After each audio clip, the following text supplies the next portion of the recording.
jumlah korban meninggal di Italia terus meningkat melampaui Cina.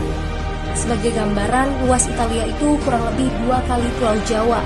Penduduknya lebih dari 60 juta jiwa. Lalu apa yang harus kita pelajari dari Italia?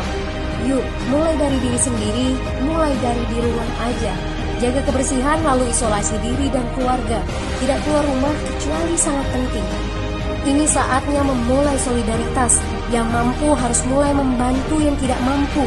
Ini adalah bentuk usaha dan doa kita semua. Semoga badai corona ini segera berlalu. Mari memulai kekompakan dengan membagikan informasi ini. Di rumah aja, mari belajar dari Italia.